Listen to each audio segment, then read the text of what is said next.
Well, hello there. This is a video intended for screen printers, and we're going to make a halftone suitable for printing using Photoshop. And I think almost anything we do could be done on Photoshop that came out in the last 10 years practically. If you're a PCC student, there's information you can get from Professor Miner on how to get free Adobe that'll work for free, at least for the next month or two. The company's being generous to us, and I appreciate that very much. So I'm starting with this Ford Maverick. In fact, I started with the Ford Maverick back in the day, and this I got off the internet. I want to make this into, I'll just say an 8-inch wide image, 8 inches wide.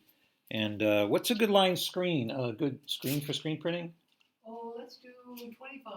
We're going to do 25. That's coarser than 30.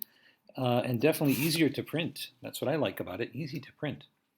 So first step, we got to save this thing. I already got it off the internet, and it came, I forget, somewhere in Google, but I'm going to save as and make it just a TIFF.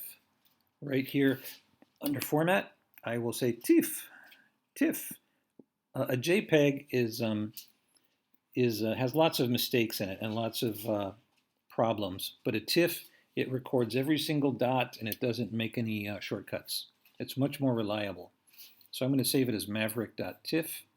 Save. And next is to change the size of it. If you go up to image, image size, we're going to check, right now it's 13 inches by 8 point something, 72 dots per inch. We're going to resample. And since we're only doing 25 halftone screen, halftone frequency, this only needs to be 50. And I think I said the width we're going to do is 8 inches. There's my 8. So we reduced it from 13 inches to 8 inches and made the resolution only 50. I'll do an OK. If it shrinks on the screen, don't worry. You can do Command 0 with your keyboard, or View, Fit on Screen. There it is, Command 0. It's not O, that means open. Command 0 means make it full screen. And it looks real dotty here, but that's okay because we're going to make a nice, coarse, rough halftone out of it anyway. So this detail is not really going to get lost. It just won't appear. And we've got to go to image mode grayscale. And I mention this because even if the picture looks like this, whoop, many times a picture off the internet looks like this, but it's still RGB. Let's see if I can find that window here. Come here. Whoops. It's not showing it. Many times the title of the picture appears on top of the screen, and it says RGB next to it. Even though this looks gray, it could still be RGB mode. So no matter what, we should go to image mode grayscale. Image mode grayscale. It might look like this and have RGB listed, which is like watching a black and white movie, on a color television.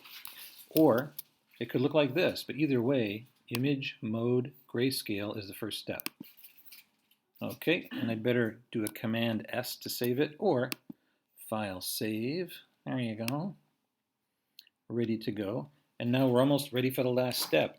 If you're not sure if the colors are good, if the lights and the darks are okay, you could do image adjustments levels just to take a look at what that says.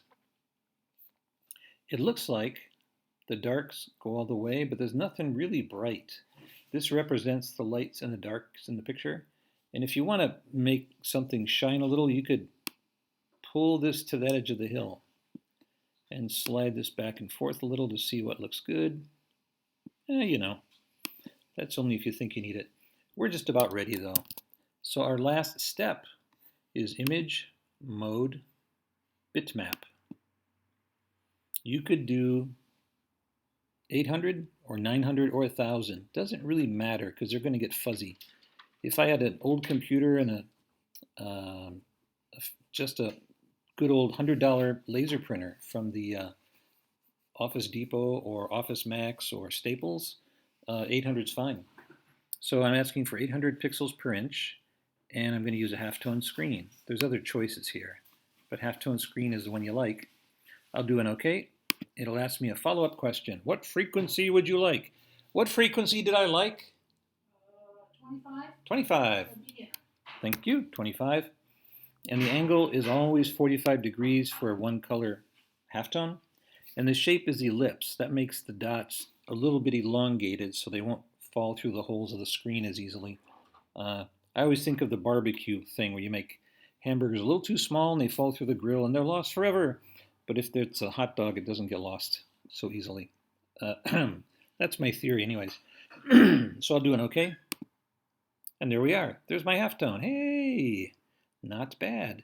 I can do Command S, and then I can print this to my printer. The printer name should be up here. If you want, you can go like that under the word layout, and it's ready to go.